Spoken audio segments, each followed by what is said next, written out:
Assalamualaikum warahmatullahi wabarakatuh. Selamat pagi dan selamat bergabung kembali di mata kuliah Akuntansi Keuangan Menengah 1. Kali ini di pertemuan ke-11 kita akan membahas materi berkaitan dengan persediaan, yaitu masalah penilaian tambahan. Referensi kita untuk pertemuan ke-11 ini masih menggunakan buku Intermediate Accounting KISO. Kali ini menggunakan chapter 9. Pembahasan kita dibagi menjadi 5 pokok bahasan. Yang pertama kita akan bahas terlebih dahulu berkaitan dengan lower of cost or net realizable value atau nilai terendah antara biaya atau nilai realisasi bersih dari persediaan. Berikutnya di bagian kedua kita bahas tentang dasar penilaian. Di bagian ketiga metode laba kotor, bagian keempat metode persediaan retail, dan terakhir kita akan bahas tentang penyajian dan analisis dari persediaan. Ada 7 tujuan pembelajaran yang diharapkan setelah kita mempelajari chapter 9 ini, kita dapat menjelaskan dan juga menerapkan berkaitan dengan 7 tujuan pembelajaran ini yang akan kita bahas satu persatu. Yang pertama, diharapkan kita bisa menjelaskan dan menerapkan aturan berkaitan dengan nilai yang lebih rendah antara biaya atau nilai realisasi bersih. Apa sih yang dimaksud dengan lower of cost or net realizable value?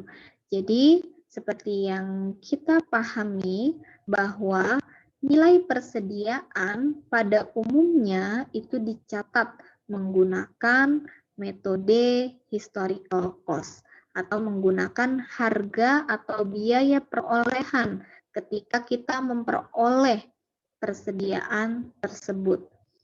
Berapa nilai biaya yang kita keluarkan untuk memperoleh persediaan, nah itulah yang akan kita sajikan di dalam laporan posisi keuangan. Akan tetapi, ada kalanya persediaan itu mengalami penurunan nilai. Nilainya tidak lagi sama dengan nilai pada saat kita memperoleh persediaan tersebut. Nah, kenapa persediaan bisa mengalami penurunan nilai? Bisa disebabkan karena adanya kerusakan, keusangan, expired, atau penurunan harga, serta faktor-faktor lainnya yang dapat menyebabkan nilai persediaan tersebut menjadi turun. Oleh karena itu, persediaan dapat dilaporkan menggunakan atau pada biaya yang lebih rendah atau nilai yang lebih rendah antara biaya perolehan atau nilai realisasi bersih. Mana yang lebih rendah antara biaya perolehan atau nilai realisasi bersih, nilai itulah yang akan kita sajikan di dalam laporan posisi keuangan sebagai persediaan akhir. Lalu apa yang dimaksud dengan nilai realisasi bersih? Nilai realisasi bersih atau net realizable value adalah estimasi harga jual produk dalam keadaan bisnis normal. Setelah dikurangi estimasi biaya penyelesaian dan estimasi biaya yang diperlukan untuk menjual produk tersebut.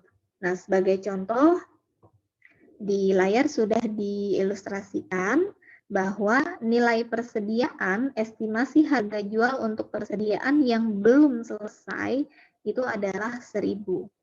Nah, dikurangi nilai 1.000 ini, estimasi harga jual sebesar 1.000 ini akan dikurangi dengan estimasi biaya untuk menyelesaikan produk yang belum selesai dan juga estimasi biaya yang akan dikeluarkan untuk menjual produk tersebut nilainya adalah sebesar 250. Sehingga nilai realisasi bersih dari persediaan tersebut menjadi 750. Berasal dari estimasi harga jual dikurangi dengan estimasi biaya penyelesaian dan biaya untuk menjual produk. Itulah yang disebut dengan nilai realisasi bersih dari persediaan.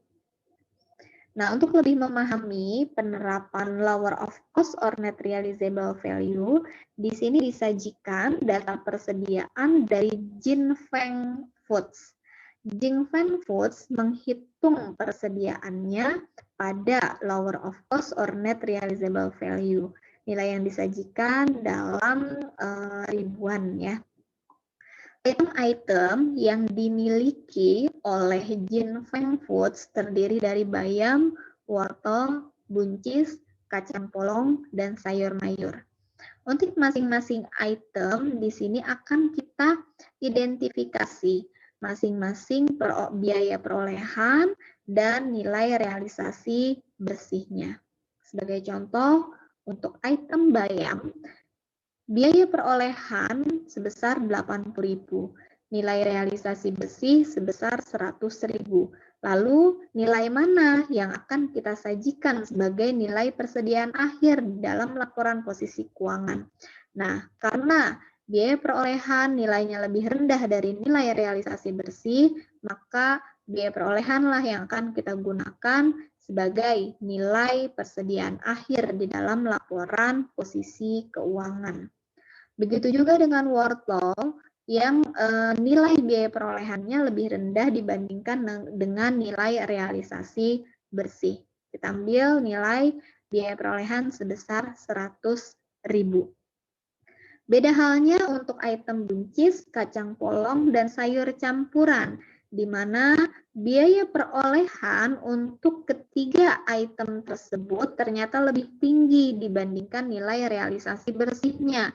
Maka nilai persediaan akhir untuk item buncis, kacang polong, dan sayur campuran kita akan mengambil dari nilai realisasi bersihnya. Karena nilai realisasi bersih dari ketiga item tersebut lebih rendah dibandingkan biaya perolehan, yaitu 40.000, 72.000, 92.000, dan 384.000. Oke, nah berikutnya untuk mengaplikasikan lower of cost or net realizable value itu bisa diaplikasikan secara individual per item atau secara kategori barang, secara berkelompok per kategori barang, atau secara total inventory. Nah, mana yang kita terapkan? Apakah secara item per detail item barang, ataukah per kelompok, ataukah secara total inventory? Nah, itu tergantung kebijakan perusahaan. Selama kita menggunakan secara konsisten, maka itu tetap diperbolehkan. Nah, ketika kita menggunakan metode penyajian atau pengaplikasian dari lower of cost or net realizable value secara individual per item, maka kita harus menghitung masing-masing item barang untuk nilai yang lebih rendah mana yang akan digunakan sebagai nilai persediaan barang. Seperti contoh yang kita bahas di Jinfeng Foods. Sehingga nilai persediaan akhirnya totalnya adalah 384.000 yang akan disajikan di laporan posisi keuangan. Karena untuk bayam kita ambil nilai 80.000, untuk wortel 100.000, untuk buncis 40.000. Berikutnya untuk kacang polong kita gunakan 72.000, untuk sayur campuran 92.000, sehingga total nilai persediaan akhir apabila kita menerapkan per item barang maka sebesar 384.000 dilaporkan nilai persediaan di laporan posisi keuangan. Namun apabila kita mengaplikasikan lower of cost or net realizable value berdasarkan pengelompokan barang, ya, kalau dalam kasus ini misal barang dikelompokkan menjadi dua kategori, yaitu kategori frozen dan kategori channel. Nah, kita cukup membandingkan total per kategori barang. Contoh, untuk kategori frozen, total cost-nya adalah 230.000, sedangkan total net realizable value-nya adalah 270.000. Maka untuk kategori frozen, kita akan menyajikan harga atau nilai persediaan di dalam laporan posisi keuangan adalah sebesar 230.000. Untuk kelompok yang kedua, channel di sini totalnya biaya perolehannya 185.000, sedangkan net realizable value-nya adalah 164.000. Maka kita ambil nilai terendah yaitu sebesar 164.000. Sehingga nilai persediaan yang akan kita sajikan di dalam laporan keuangan apabila kita mengaplikasikan lower of cost or net realizable value berdasarkan kategori kelompok barang yaitu sebesar 394.000. Nah, apabila kita mengaplikasikan berdasarkan total persediaan, maka kita lihat totalnya saja. Total antara biaya perolehan dengan total nilai realisasi bersih mana yang lebih rendah. Kalau lebih rendah yang cost, maka kita sajikan di dalam nilai persediaan akhir sebesar 415.000. Ya. Nah, itulah penerapan aplikasi metode dari lower of cost or net realizable value. Nah, mana yang lebih banyak digunakan oleh perusahaan? Nah, tergantung dari kebijakan perusahaan. Kita boleh menggunakan penerapan individual item, group measure, atau total inventory. Yang penting kita menggunakan prinsip secara konsisten. Ini ya. Jadi lower of cost or net realizable value juga bisa diaplikasikan pada setiap barang, setiap kategori atau total persediaan seperti yang sudah saya jelaskan sebelumnya. Oke. Nah, berikutnya untuk melakukan pencatatan nilai realisasi bersih ada dua metode yang bisa kita gunakan ya untuk mencatat efek pendapatan dari penilaian pada nilai realisasi bersih. Metode pertama, kita bisa menggunakan metode harga pokok penjualan, di mana angka selisih dari biaya dan juga nilai realisasi bersih tersebut akan didebit menggunakan akun harga pokok penjualan untuk menghapus persediaan. Sedangkan metode yang kedua atau menggunakan metode loss method atau metode kerugian, di mana ketika kita menggunakan metode kerugian, maka selisihnya akan didebitkan menggunakan akun kerugian. Ya. Nah, sebagai contoh di sini data untuk Ricardo Company. Harga pokok penjualan sebelum penyesuaian ke net realizable value nilainya adalah 108.000. Nilai persediaan akhir berdasarkan harga perolehan adalah 82.000. Namun nilai persediaan akhir berdasarkan net realizable value adalah 70.000. Nah, berarti ada selisih penurunan nilai persediaan sebesar 12.000 yang semula disajikan berdasarkan biaya sebesar 82.000. Nah, ketika kita konversikan ke net realizable value menjadi 70.000, maka nilai persediaannya berkurang sebesar 12.000. Nah, untuk mencatatnya bisa menggunakan dua metode. Yang pertama adalah metode kerugian. Jurnal yang perlu kita buat apabila kita menggunakan metode kerugian, maka kita akan catat sebagai debit kerugian akibat penurunan net realizable value, lalu kita kredit nilai persediaannya sebesar 12.000. Apabila kita menggunakan metode yang kedua, cost of goods sold method, maka kita akan membuat jurnal dengan cara mendebit harga pokok penjualan dan mengkredit nilai persediaan sebesar 12.000. Nah, sekarang penyajian di dalam laporan posisi keuangannya yaitu sebagai berikut. Apabila kita menggunakan metode kerugian, maka nilai persediaan akan disajikan sebesar 70.000 berasal dari 82.000 dikurangi 12.000. Sama halnya dengan apabila kita menggunakan metode harga pokok penjualan atau cost of goods sold method.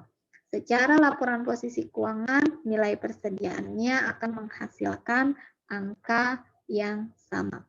Lalu bagaimana pengaruhnya ke laporan laba rugi ya? Nah, sekarang kita lihat di sini diilustrasikan nilai penjualannya adalah 200.000.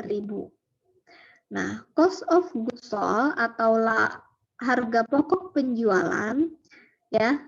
Harga pokok penjualan di soal sebelum penyesuaian nilainya adalah 108.000 ya. Nah, ketika kita menggunakan metode kerugian, maka harga pokok penjualannya tetap 108.000. Tapi ketika kita menggunakan metode cost of goods sold, maka harga pokoknya menjadi naik. Menjadi naik 12.000 menjadi 120.000. Sehingga gross profit laba kotornya menjadi turun 12.000. Sehingga gross profit menggunakan loss method 92.000 sedangkan menggunakan COGS based method 80.000. Pengaruhnya kepada operating expense tidak ada, sama-sama total operating expense-nya adalah 65.000.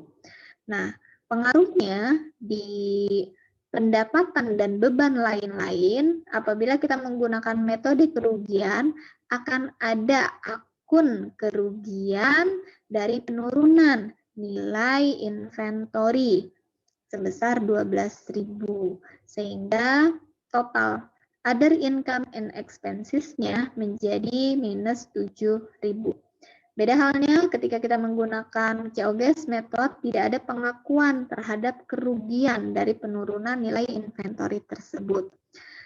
Sehingga nilai laba dari operasinya sama-sama menjadi 20.000. Pajak penghasilannya sama-sama sebesar 6.000 dan net income atau laba bersihnya sama-sama sebesar 14.000. Tidak ada pengaruh kepada net income, baik kita menggunakan metode loss method atau menggunakan metode harga pokok penjualan.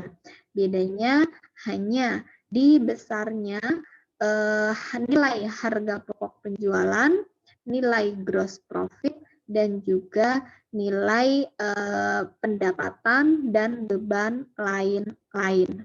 Secara keseluruhan, net income dan beban pajak tidak ada perbedaan.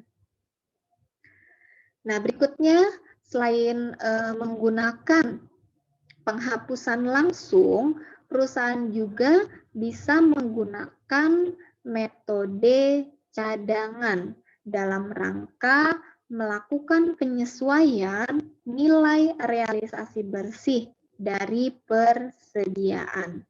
Nah, apabila kita menggunakan metode kerugian, ya, metode kerugian untuk mencatat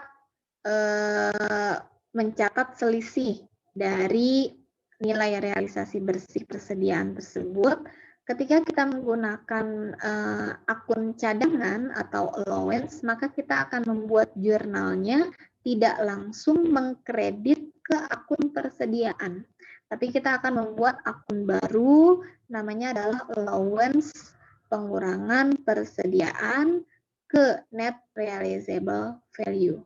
Ya, jurnalnya debit kerugian akibat penurunan nilai persediaan sebesar 12.000, kreditnya semula persediaan di sini menjadi allowance atau cadangan pengurangan persediaan ke net realizable value.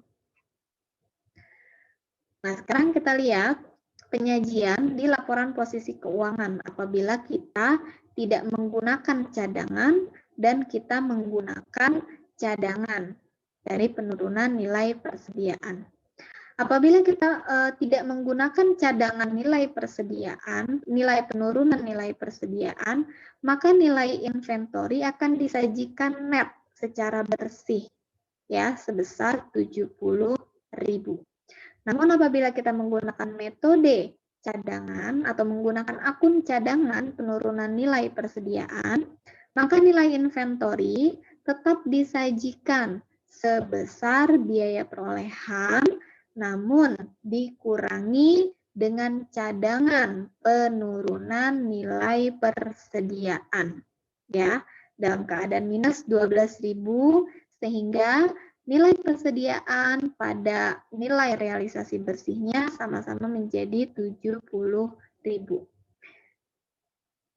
Total current asset tidak ada perubahan, tidak ada perbedaan apabila kita menggunakan cadangan ataupun kita tidak menggunakan akun cadangan di dalam laporan posisi keuangan.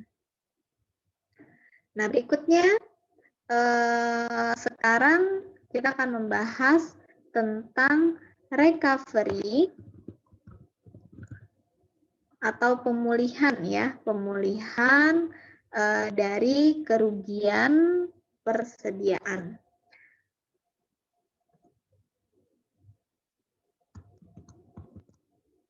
Nah, sekarang kita lihat jumlah penurunan nilai itu akan dibalik. Jadi nilai penurunan nilai persediaan akan kita buatkan jurnal pembalik apabila terjadi pemulihan kerugian persediaan.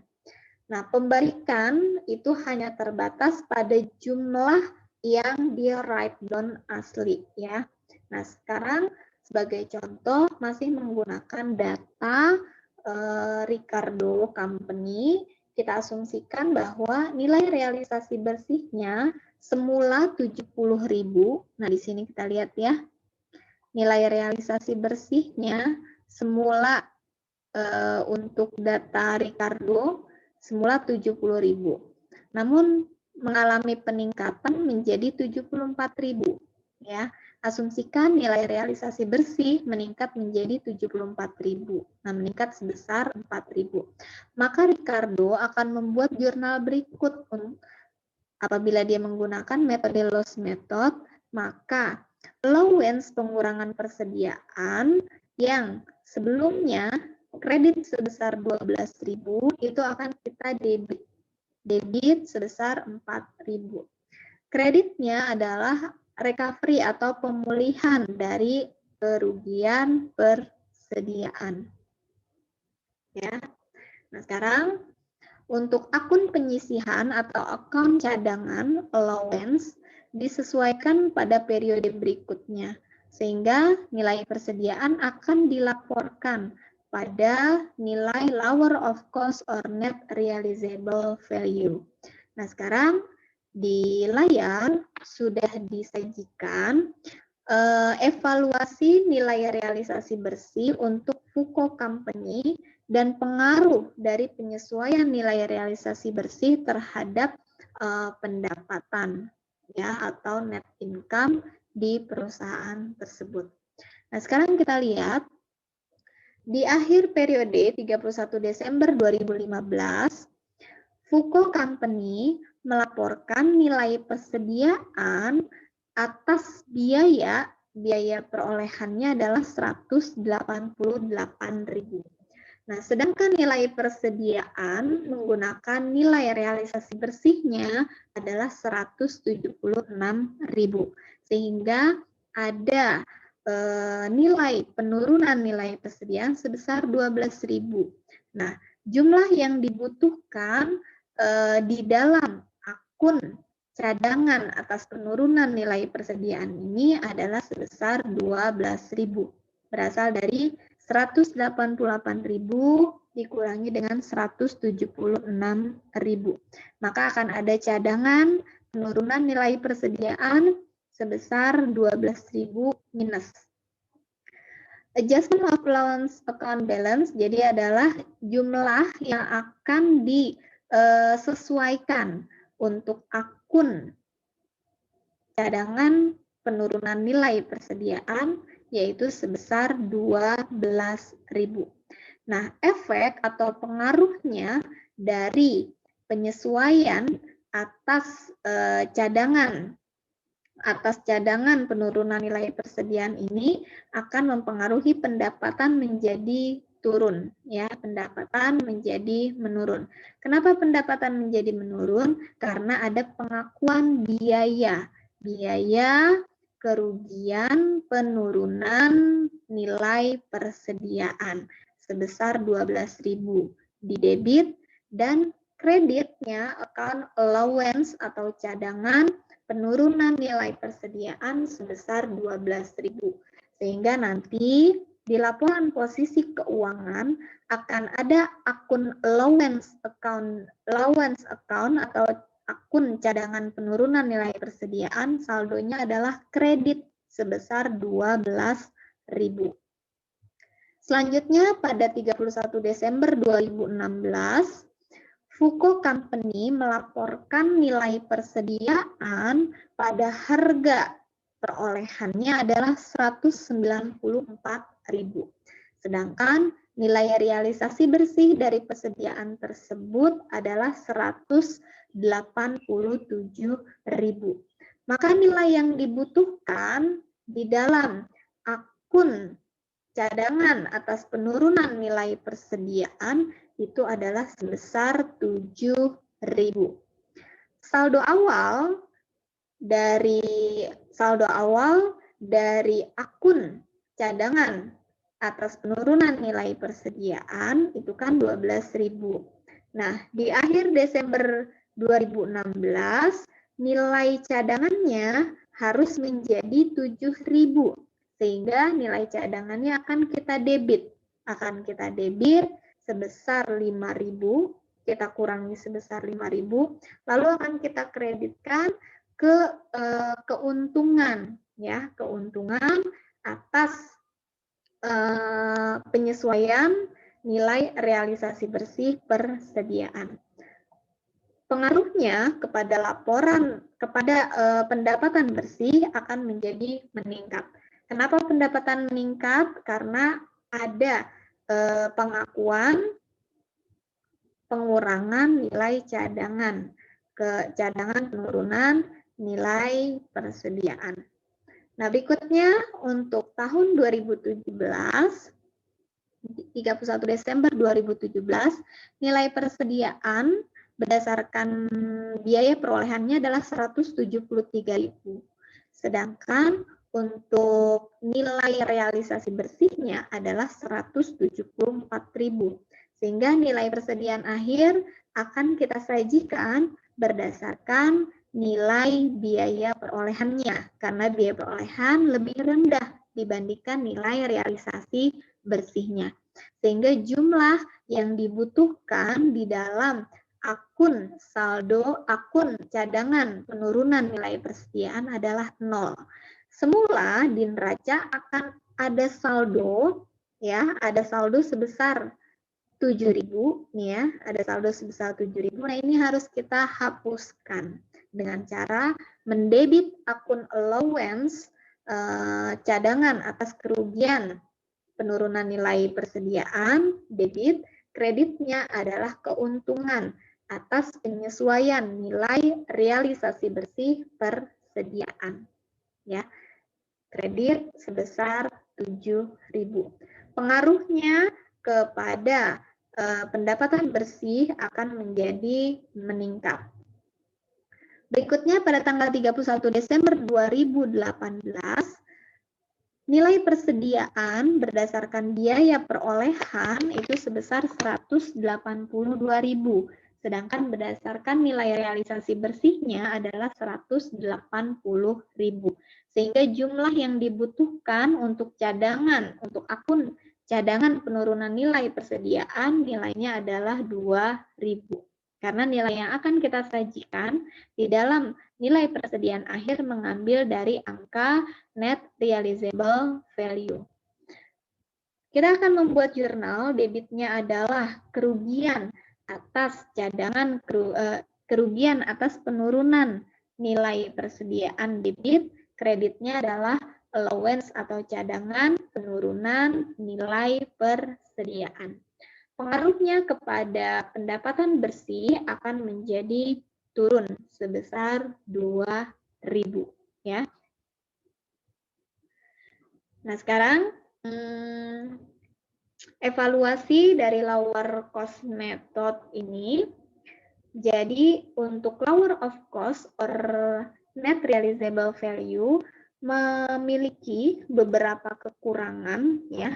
Di antaranya kekurangannya itu adalah adanya penurunan dari nilai aktiva serta pencatatannya sebagai beban dan pengakuan penurunan nilai aktiva dilakukan pada periode ketika kerugian persediaan itu terjadi. Adanya kenaikan nilai aktiva hanya akan diakui pada saat penjualan terjadi seharusnya. Nah, berikutnya yang kedua, aplikasi aturan lower cost method menghasilkan inkonsistensi. Jadi, karena persediaan yang dimiliki perusahaan bisa jadi dinilai berdasarkan biaya dalam suatu tahun, tapi pada tahun yang lain bisa dinilai berdasarkan nilai realisasi bersih. Jadi, akan menimbulkan inkonsisten dari satu periode ke periode lainnya. Berikutnya, lower of cost or net realizable value itu menilai persediaan dalam neraca secara konservatif, tetapi dampaknya terhadap laporan laba rugi mungkin akan lebih bersifat konservatif. Laba bersih tahun berjalan ketika kerugian diakui jelas lebih rendah. Namun laba bersih untuk periode berikutnya bisa jadi lebih tinggi dari laba normal apabila penurunan yang diterapkan atas harga jual itu tidak terlalu material atau tidak besar. Ya, itulah beberapa keterbatasan atau evaluasi atas aturan mengenai lower of cost or net realizable value. Nah, sekarang kita lihat di sini ilustrasi yang berikutnya adalah Reimers Company memproduksi meja. Sebagian besar meja perusahaan adalah model standar dan dijual berdasarkan harga katalog. Pada tanggal 31 Desember 2015, meja jadi berikut ini muncul di inventaris perusahaan di persediaan perusahaan ya. Jadi untuk meja yang sudah selesai berdasarkan harga jual katalog, ada meja tipe A, tipe B, tipe C, dan tipe D, masing-masing memiliki harga jualnya. Berikutnya, Vivo Cost per Inventory List per 31 Desember 2015, jadi artinya ini adalah nilai persediaan berdasarkan biaya perolehan menggunakan metode FIFO. Untuk tipe A, B, C, dan D masing-masing memiliki biaya perolehan. Estimasi untuk menyelesaikan dan menjual produk tersebut, biayanya masing-masing disajikan di dalam soal. Nah, instruksinya adalah pada jumlah berapa meja harus muncul dalam persediaan perusahaan pada tanggal 31 Desember 2015 dengan asumsi bahwa perusahaan telah mengadopsi pendekatan biaya atau nilai realisasi bersih yang lebih rendah dari metode FIFO untuk penilaian persediaan secara individual item. Oke, jadi artinya kita diminta untuk menentukan berapa nilai persediaan yang akan disajikan di dalam laporan posisi keuangan per tanggal 31 Desember 2015 apabila perusahaan mengadopsi pendekatan lower of cost or net realizable value. Nah, sekarang kita akan mengidentifikasi satu persatu itemnya karena dia mengadopsi penilaian secara individual ya. Oke, nah sekarang kita lihat untuk finish dash tipe A, harga jual katalognya adalah 500. Biaya perolehannya adalah 470, sedangkan estimasi untuk menyelesaikan dan menjual barangnya adalah 50. Sehingga net realizable value-nya berasal dari katalog selling price dikurangi dengan estimate cost to complete and sell, yaitu net realizable value-nya 450. Dibandingkan dengan biaya perolehan, maka lebih rendah net realizable value. Maka kita akan sajikan untuk meja tipe A sebesar nilai realisasi bersihnya. Begitu juga untuk meja tipe B. Harga jual katalognya 540. Estimasi biaya untuk menyelesaikan dan menjualnya adalah 110. Sehingga nilai realisasi bersihnya adalah 430, berasal dari 540 dikurangi 110. Sehingga nilai yang akan disajikan di dalam persediaan dalam laporan keuangan adalah berdasarkan nilai realisasi bersih, yaitu yang lebih rendah dibandingkan biaya perolehan. Begitu juga dengan meja tipe D. Harga jualnya 900 dikurangi estimasi biaya untuk menyelesaikan dan menjual produk, yaitu 260, sehingga nilai realisasi bersihnya adalah 640. Nah, nilai yang lebih rendah antara biaya dan nilai realisasi bersih adalah nilai realisasi bersih. Maka kita ambil angka yang disajikan di dalam laporan posisi keuangan adalah 640. Sebaliknya untuk tipe D, ya, untuk tipe D, harga jual katalognya adalah 1.200 dikurangi dengan biaya untuk menyelesaikan dan menjual produk adalah 200, sehingga nilai realisasi bersihnya adalah 1.000. Nilai realisasi bersih 1.000 lebih tinggi dibandingkan biaya perolehan. Maka kita ambil nilai biaya perolehan sebagai biaya sebagai persediaan akhir untuk meja tipe D, ya, seperti itu. Oke, baik. Untuk selanjutnya kita diharapkan kita akan masuk ke tujuan pembelajaran yang kedua, yaitu diharapkan kita dapat menjelaskan kapan perusahaan melakukan penilaian persediaan pada net realizable value.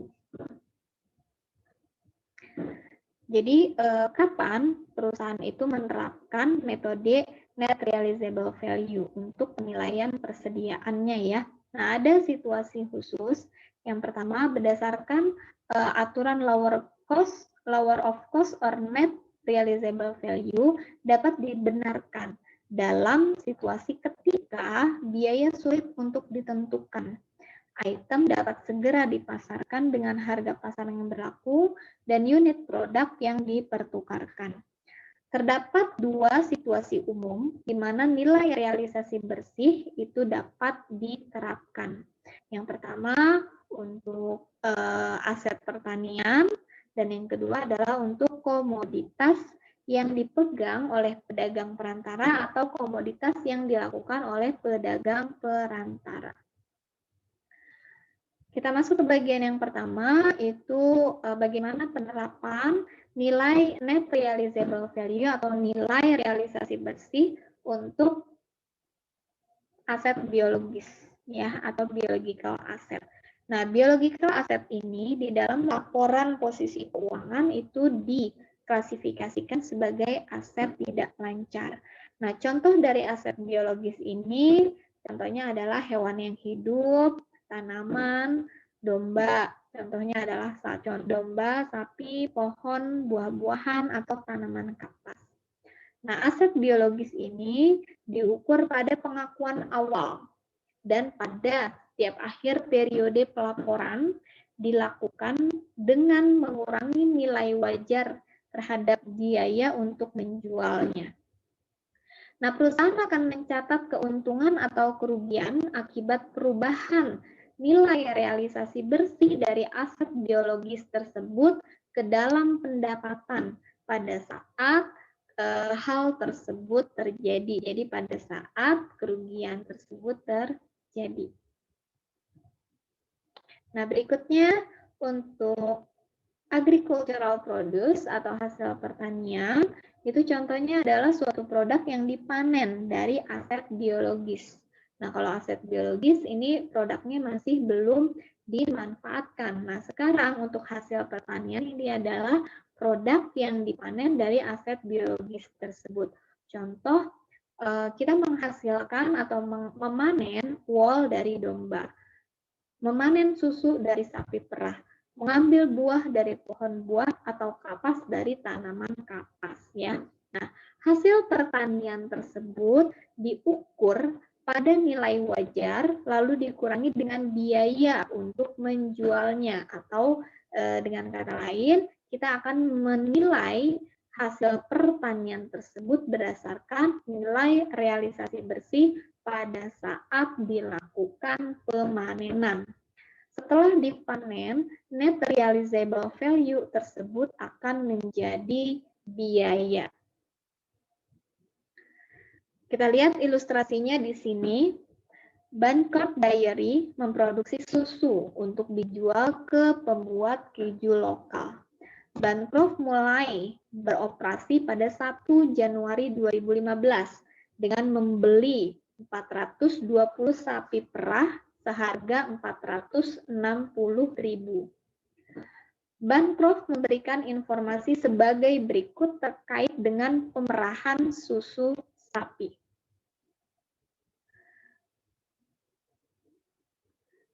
Nilai saldo awal yang dibawa dari periode sebelumnya adalah sebesar 460.000.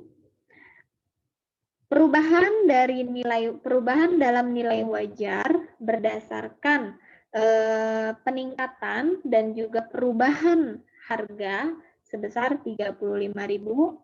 Penurunan dalam nilai wajar berdasarkan panen yaitu berkurang sebesar 1.200.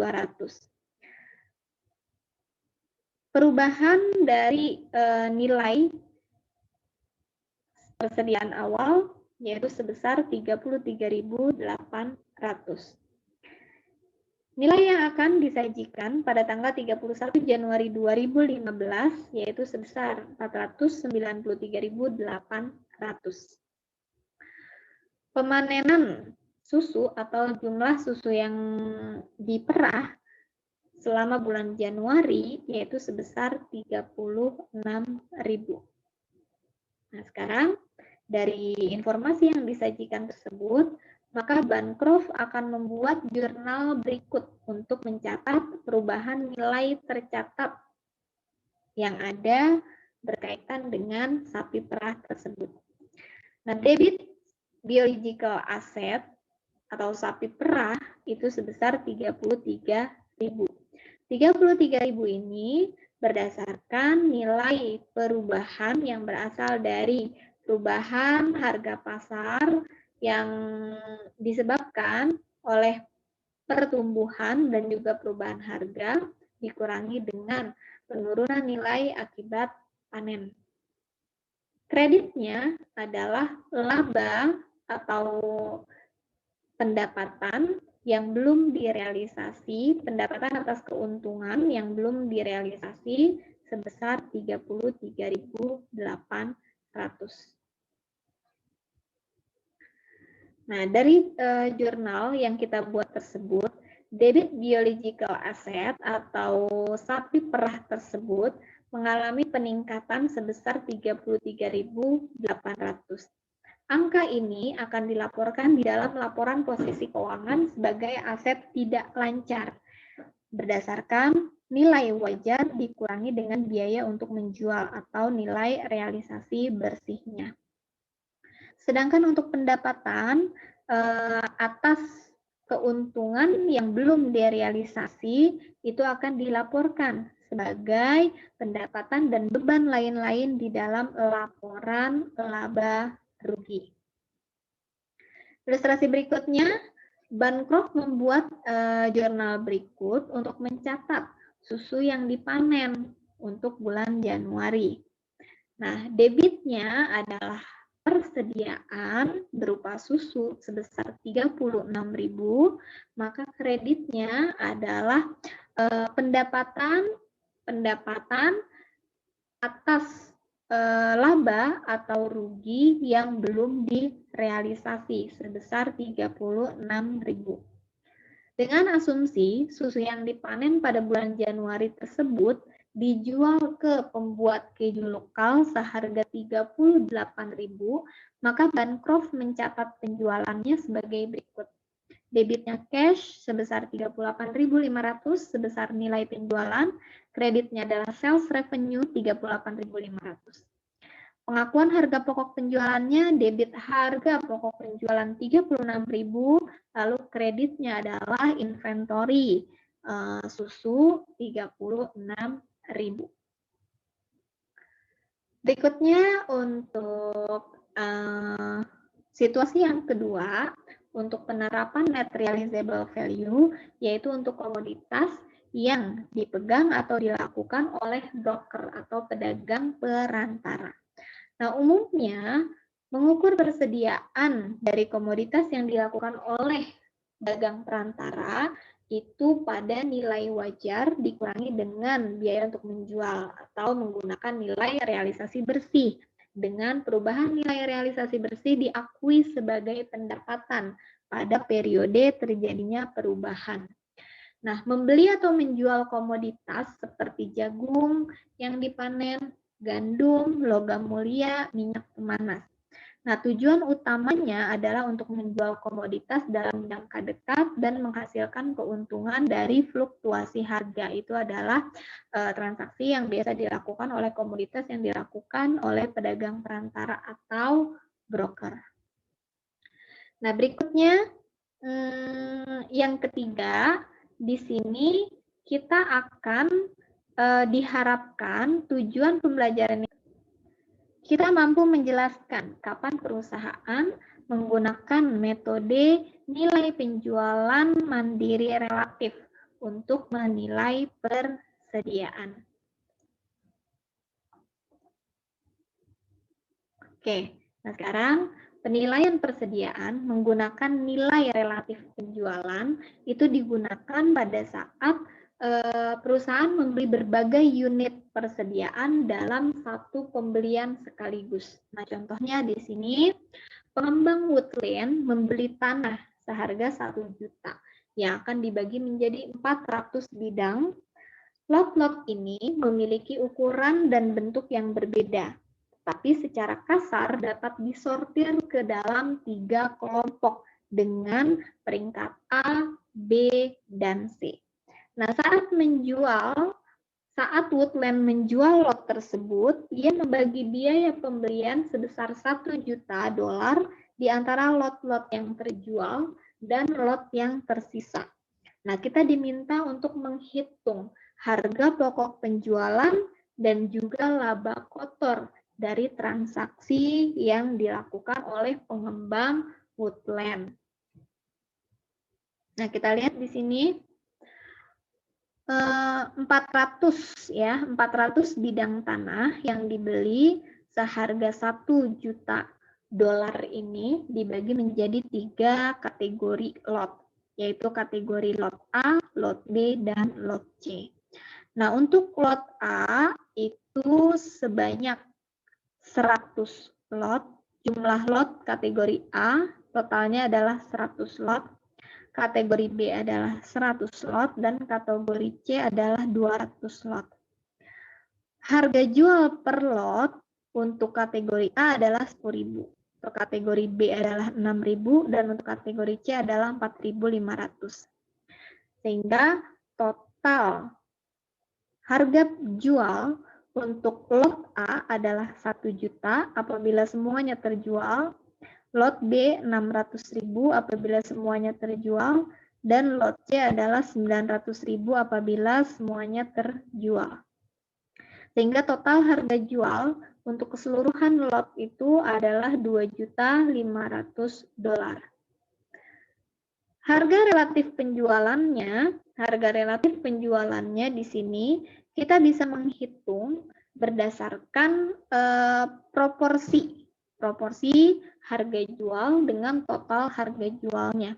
Contoh untuk lot A, kita relatif sales price-nya itu dibagi menjadi 1 juta per 2.500.000. Nah, kalau kita lebih sederhanakan menjadi 100 per 250.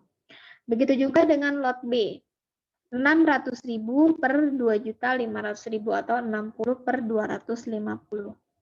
Untuk lot C, relative sales price-nya adalah 90 per 250, berasal dari 900 per 2.500.000. Nah, total biaya yang dikeluarkan adalah seharga 1 juta. Ya, sehingga alokasi harga perolehan untuk masing-masing lot. Untuk lot A, kita bisa menghitungnya dengan cara 100 per 250 dikali 1 juta. Lot B, 60 per 250 dikali 1 juta. Dan lot C adalah 90 per 250 dikali 1 juta. Diperoleh alokasi harga perolehannya untuk masing-masing lot A 400.000, lot B 240.000, dan lot C 360.000.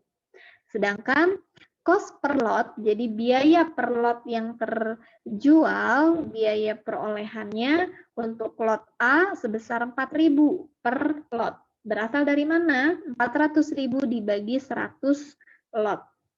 Berikutnya untuk kategori lot B, cost per lotnya adalah 2.400, berasal dari 240.000 dibagi 100 lot. Begitu juga dengan lot C, cost per lotnya adalah 1.800, berasal dari 360.000 dibagi 200 lot. Nah, diasumsikan unit yang terjual dari masing-masing kategori lot ini untuk lot A terjual 77, lot B terjual 80, lot C terjual 100. Sehingga harga pokok penjualan per lotnya untuk lot A sebesar 4.000, lot B 2.400, dan lot C-nya 1.800 itu adalah total cost per lotnya ya. Sehingga untuk harga pokok penjualan, cost of lot sold-nya untuk lot A sebanyak 77 lot, HPP-nya adalah 308.000. Lot B, HPP-nya adalah 192.000, dan lot C HPP-nya adalah 180.000. Sehingga total cost of goods sold, cost of lot sold-nya adalah 680.000. Penjualannya ya, harga jualnya untuk lot A 10.000, jumlah unit terjualnya adalah 77, sehingga nilai penjualannya adalah 770.000. Gross profit atau laba kotornya berasal dari penjualan dikurangi dengan cost of lot sold, yaitu 462.000. Begitu juga untuk lot B. Penjualannya sebesar 480.000 berasal dari 80 lot yang terjual dikalikan dengan harga jual per lotnya 6.000. Penjualannya 480.000 dikurangi cost.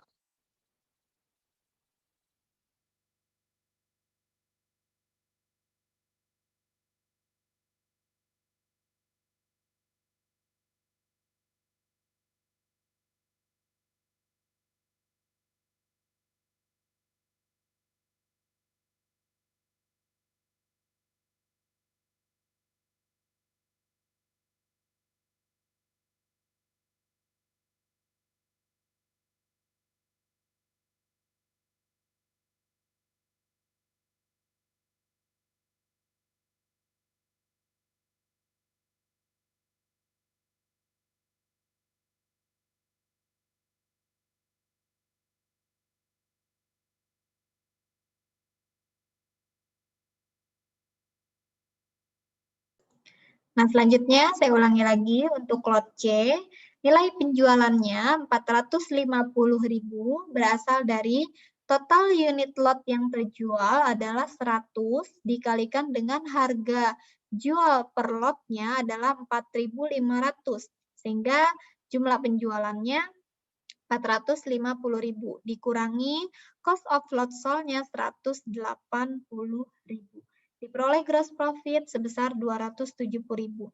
Sehingga total gross profit dari total penjualan lot yang sudah terjadi itu adalah sebesar 1.020.000.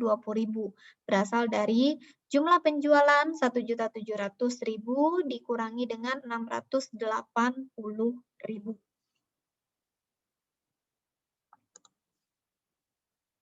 Oke, kita akan masuk ke tujuan pembelajaran yang keempat, yaitu berkaitan dengan kita dapat mendiskusikan masalah akuntansi yang berkaitan dengan komitmen pembelian.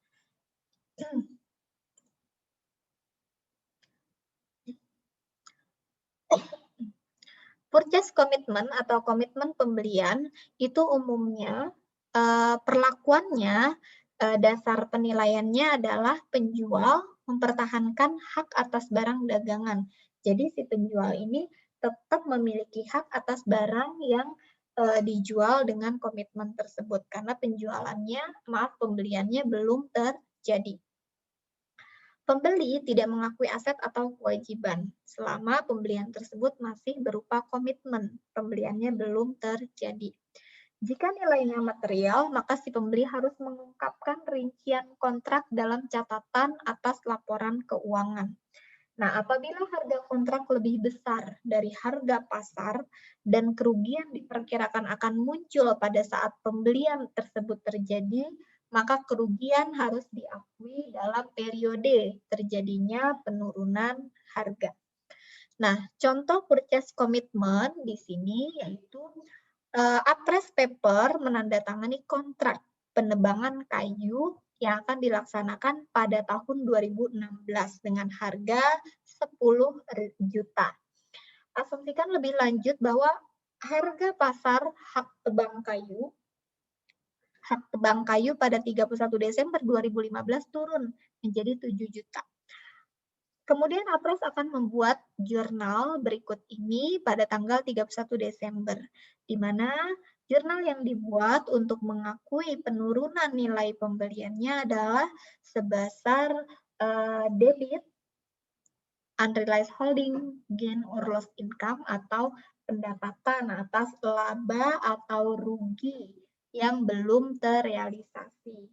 Debit sebesar 3 juta, lalu kreditnya adalah purchase commitment liability atau hutang komitmen pembelian. Nilainya adalah sebesar 3 juta. Nah, unrealized holding gain or loss income ini akan kita laporkan di dalam laporan laba rugi sebagai pendapatan atau beban lain-lain. Nah, sedangkan untuk purchase commitment liability akan kita laporkan di laporan posisi keuangan sebagai current liability atau kewajiban lancar. Nah, ketika appraise menebang kayu dengan biaya 10 juta, maka appraise akan membuat jurnal sebagai berikut. Debitnya adalah pembelian atau persediaan sebesar 7 juta.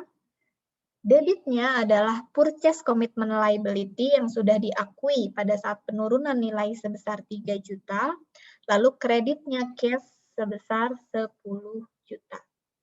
Nah, asumsikan bahwa appraise diizinkan untuk mengurangi harga kontraknya dan oleh karena itu komitmennya sebesar 1 juta.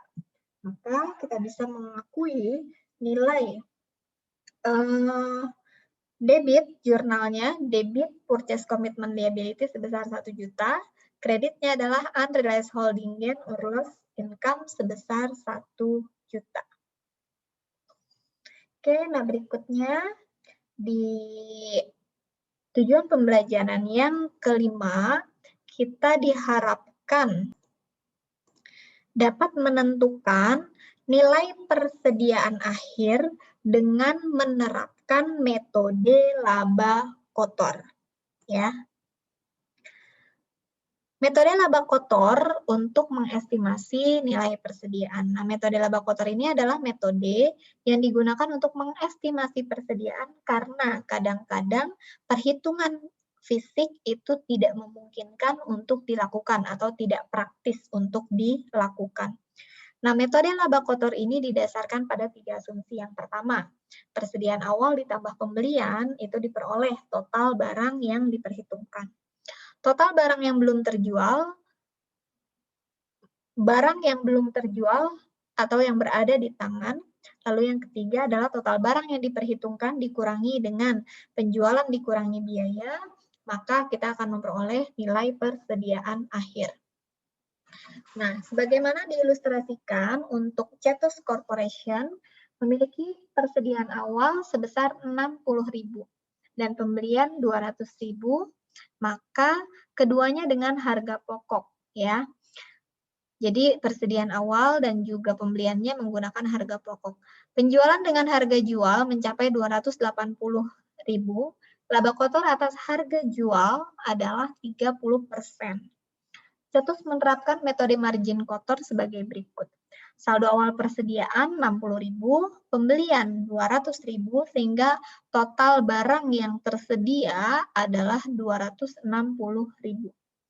Penjualan 280.000 dikurangi dengan gross profit 30%, yaitu 84.000 sehingga nilai penjualan sebesar biayanya, jadi biaya atas barang yang terjual itu adalah 196.000, berasal dari penjualan dikurangi dengan gross profit. Nah, barang tersedia untuk dijual dikurangi dengan nilai penjualan, nilai biaya penjualan, maka kita bisa memperoleh nilai inventory akhirnya adalah 64.000. Berasal dari 260.000 dikurangi 196.000. Nah, berikutnya bagaimana kita melakukan perhitungan presentasi laba kotor. Nah, kalau di soal sebelumnya, presentasi laba kotornya sudah diketahui sebesar 30%. Nah, bagaimana kita menghitung presentasi dari laba kotornya? Nah, presentasi laba kotor adalah presentasi dari harga jual. Laba kotor atas harga jual adalah metode yang umum untuk menghitung laba, karena sebagian besar barang dijual atas dasar eceran. Laba yang dihitung atas harga jual lebih rendah daripada laba yang didasarkan pada biaya.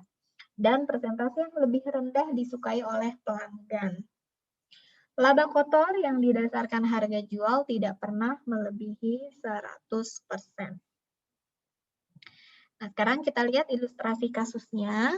Di dalam ilustrasi 913, laba kotor itu sudah ditentukan ya, 30%. Tapi bagaimana Cetus mendapatkan angka tersebut? Nah, untuk mengetahui cara menghitung persentase laba kotor, ini kita asumsikan bahwa sebuah artikel berharga 15 euro dijual seharga 20 euro. Dan laba kotornya adalah 5%. Nah, untuk mengetahui presentasi penjualan berdasarkan nilai retail, maka kita bisa mengakuinya dengan rumus laba kotor dibagi dengan jumlah harga jual retailnya 20. Maka kita peroleh 25%, yaitu 5 dibagi 20. Kita peroleh 0,25 atau 25%. Sedangkan untuk presentasi berdasarkan biaya, maka kita bisa memperoleh dengan cara laba kotor dibagi dengan biaya perolehannya, yaitu 15. 5/15 kita peroleh 33, 0,3333 atau 33,3%.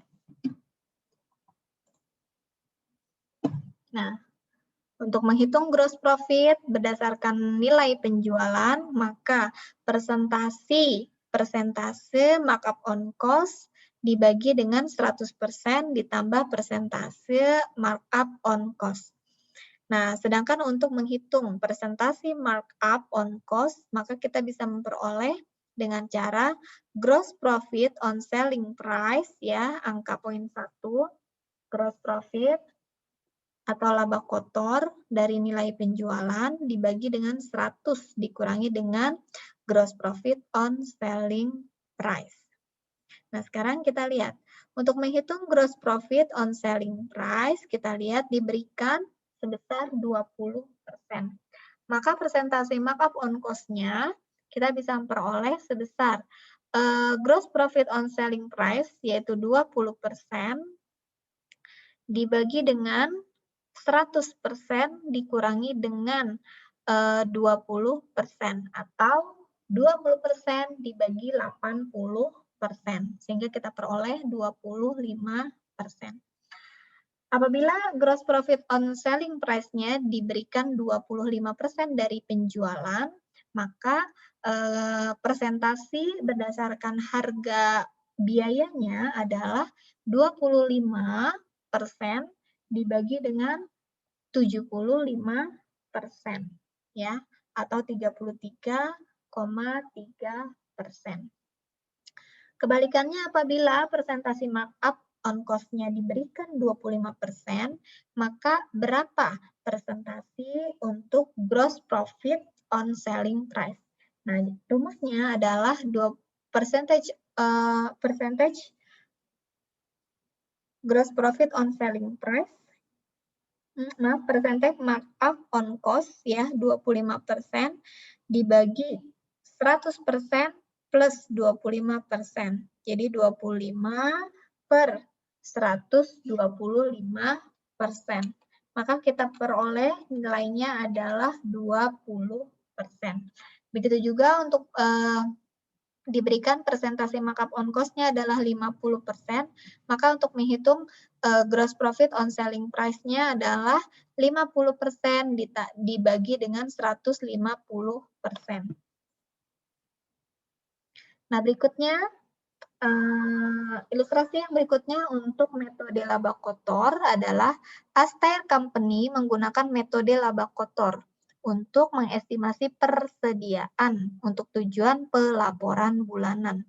Nah, di bawah ini disajikan informasi selama bulan Mei, di mana persediaan awal pada 1 Mei nilainya adalah 160.000. Pembelian kotor 640.000, ongkos kirim sebesar 30.000. Penjualan 1 juta, retur penjualan 70.000, dan potongan pembelian adalah 12.000.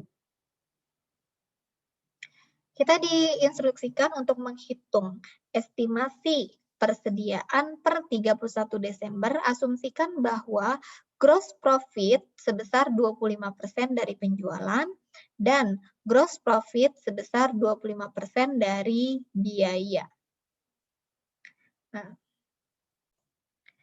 Nah, sekarang penyelesaiannya, bagaimana kita menghitung estimasi nilai persediaan per 31 Mei dengan asumsi bahwa gross profit adalah sebesar 25% dari penjualan.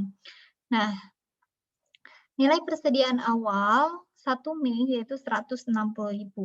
Pembelian 640.000 dikurangi dengan purchase discount, potongan pembelian 12.000, lalu ditambah dengan freight in atau biaya angkut pembelian sebesar 30.000, sehingga goods available atau barang tersedia sebesar 818.000. Nah, penjualan sebesar 1 juta dikurangi dengan retur penjualan 70.000, sehingga penjualan bersihnya adalah 930.000. Gross profit sebesar 25% dari penjualan, yaitu 232.500, berasal dari 25% dikali 930.000. Sehingga nilai penjualan at cost-nya adalah 697.500. Nilai persediaan akhir diperkirakan sebesar 120.500, berasal dari 818.000 dikurangi dengan 697.500.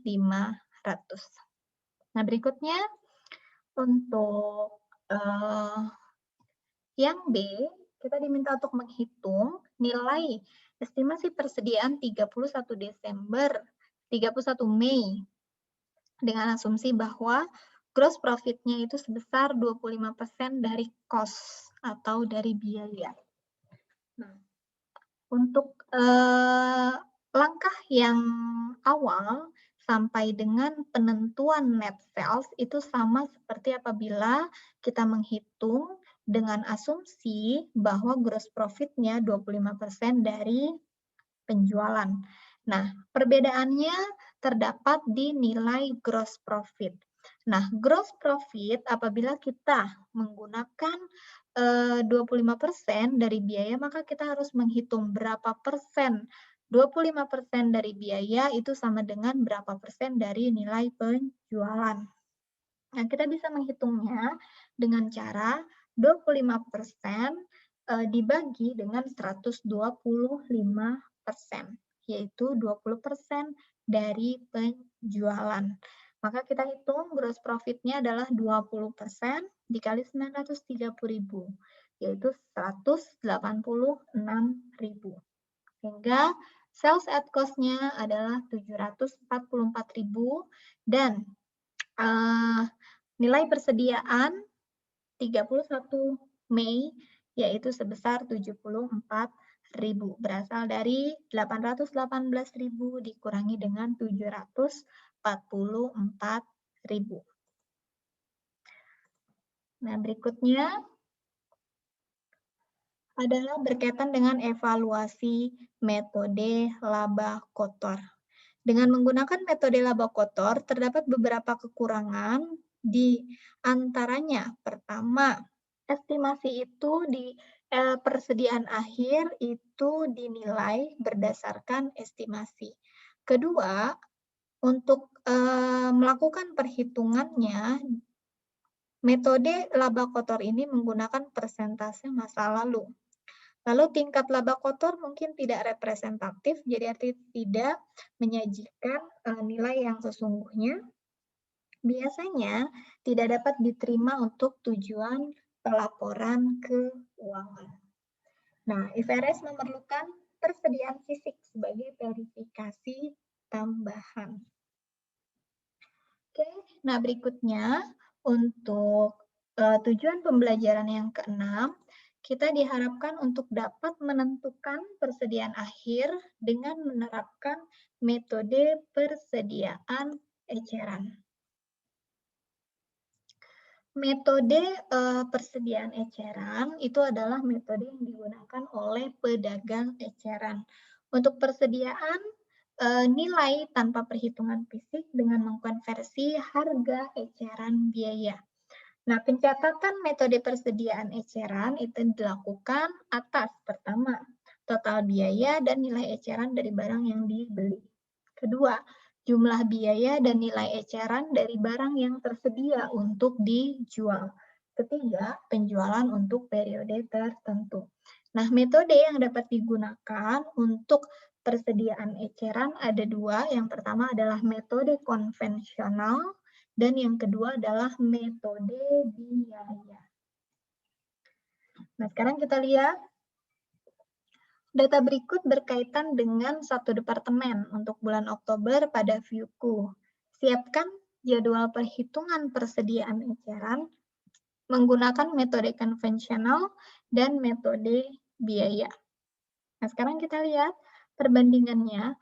Untuk metode biaya, nilai persediaan awal 1 Oktober itu adalah 52.000. Nah, sedangkan untuk metode retail nilainya adalah 78.000. Nilai pembelian menggunakan metode cost, metode biaya adalah 272.000, sedangkan metode retail adalah 423.000. Ongkos angkut pembelian menggunakan metode biaya adalah 16.600, sedangkan untuk metode retailnya nilainya adalah 0. Purchase return atau retur pembelian untuk metode biaya nilainya adalah sebesar 5.600 dan metode retail nilainya adalah 8.000.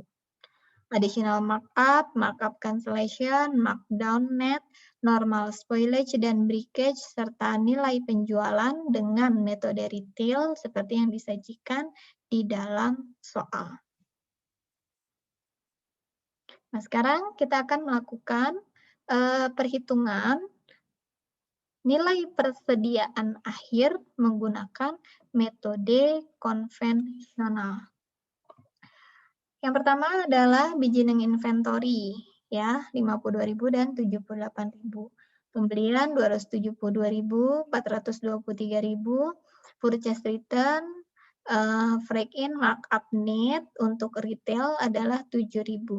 Sehingga current year addition, tambahan untuk tahun ini, tambahan persediaan untuk tahun ini dengan metode cost adalah 283.000, berasal dari pembelian dikurangi dengan retur pembelian ditambah dengan biaya angkut pembelian.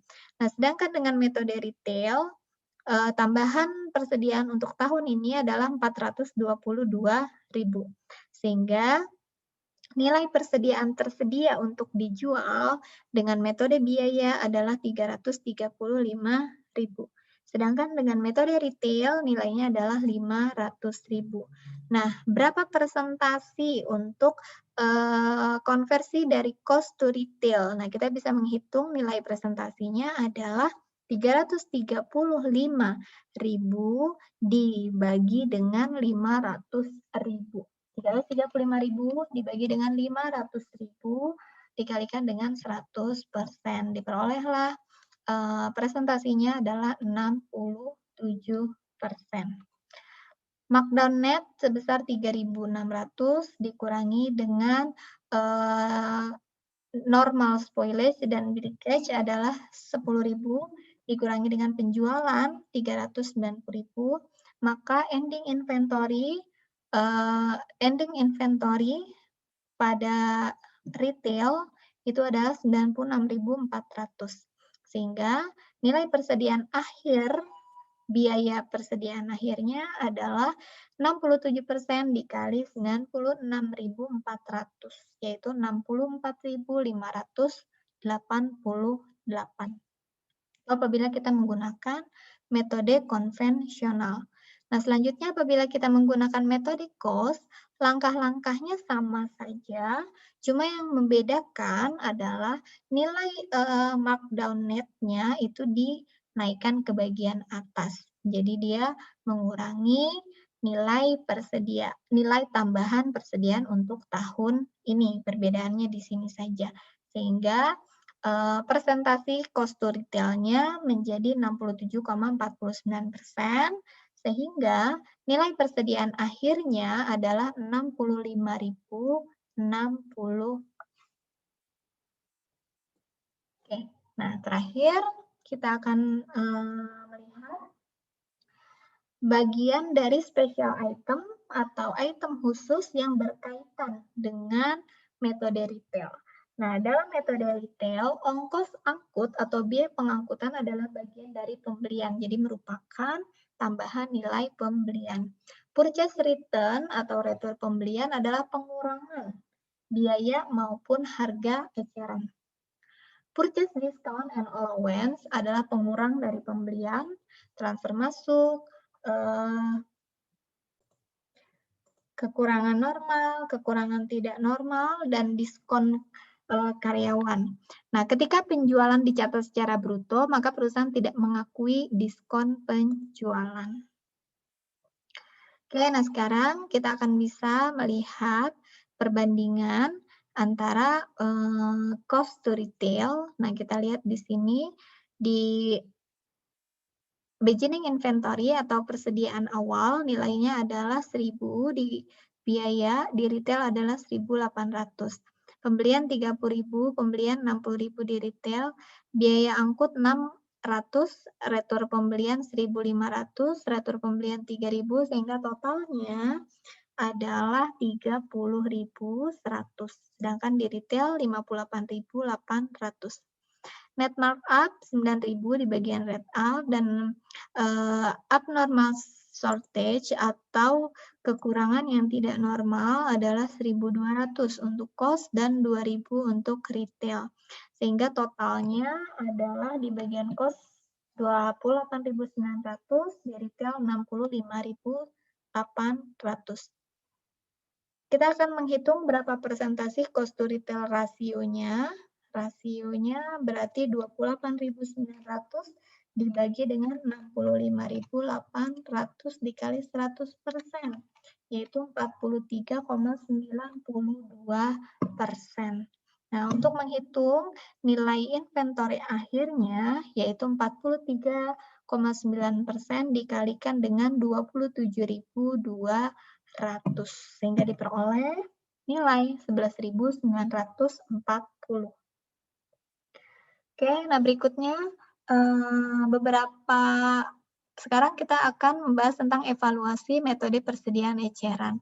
Nah, ada beberapa alasan metode ini digunakan. Yang pertama adalah laba bersih dapat dihitung tanpa melakukan perhitungan fisik dari persediaan. Yang kedua adalah dapat mengontrol kekurangan persediaan, mengatur kuantitas persediaan di tangan, serta untuk informasi asuransi. Nah, beberapa perusahaan menyempurnakan metode eceran dengan menghitung persediaan secara terpisah menurut departemen atau kelompok barang dagangan dengan laba kotor yang serupa. Terakhir, kita diminta agar dapat menjelaskan cara melaporkan dan menganalisis persediaan. Oke. Penyajian persediaan di dalam standar akuntansi itu diungkapkan. Yang pertama, kebijakan akuntansi yang diterapkan dalam mengukur persediaan termasuk rumus biaya yang digunakan, yaitu rata-rata tertimbang atau FIFO. Nah, total nilai tercatat persediaan dan nilai tercatat dalam klasifikasi, jadi nilai persediaan maupun nilai persediaan yang diklasifikasikan seperti barang dagangan, perlengkapan produksi, bahan baku, barang dalam penyelesaian, dan barang jadi. Nah, berikutnya nilai tercatat persediaan dicatat pada nilai wajar, dikurangi biaya untuk menjual, artinya dicatat dengan nilai realisasi bersih. Jumlah persediaan diakui sebagai beban selama periode tersebut.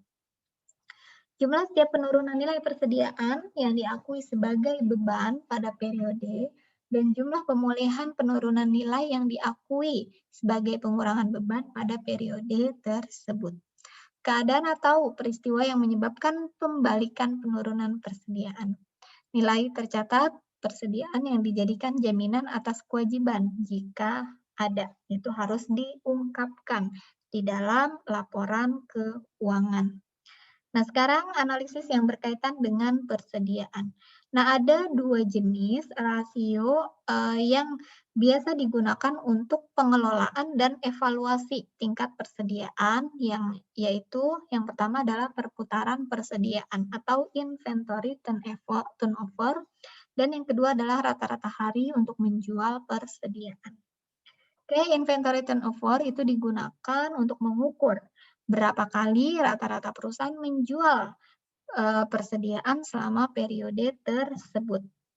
Sebagai contoh, dalam laporan tahunan 2013, Tata and Laili melaporkan persediaan awal sebesar 450 juta, persediaan akhir sebesar 510 juta, dan harga pokok penjualan 2.066 juta untuk tahun tersebut. Nah, berapa nilai inventory turnover-nya dari informasi yang disediakan tersebut? Inventory turnover dapat diketahui dengan cara membagi harga pokok penjualan dengan average inventory atau rata-rata persediaan. Harga pokok penjualan 2.066 juta dolar dibagi dengan rata-rata persediaan yang berasal dari persediaan awal ditambah persediaan akhir dibagi 2. Diperoleh nilai 4,30 kali, ya. Jadi artinya perusahaan menjual inventaris selama periode tersebut sebanyak 4,3 kali. Nah, berikutnya rata-rata hari untuk menjual inventaris ini adalah ukuran mewakili jumlah rata-rata penjualan hari yang persediaannya dimiliki oleh perusahaan. Jadi berapa lama rata-rata persediaan itu berada di dalam perusahaan. Oke. Nah, sekarang inventory turnover tadi kita sudah memperoleh nilainya adalah 4,3 kali. Nah, untuk menghitung average day to sale, rata-rata hari penjualan itu didapat dari 360 hari dibagi dengan inventory turnover. Sehingga kita peroleh nilai jumlah hari penjualannya adalah setiap 84,8 hari. Oke, nah itu adalah materi kita berkaitan dengan pertemuan ke-11 ini tentang masalah penilaian tambahan kaitannya dengan persediaan. Ya, apabila ada pertanyaan, nanti akan kita diskusikan di platform e-learning, di forum diskusi maupun di grup kelas. Ya, terima kasih. Sampai bertemu lagi di pertemuan berikutnya. Assalamualaikum warahmatullahi wabarakatuh.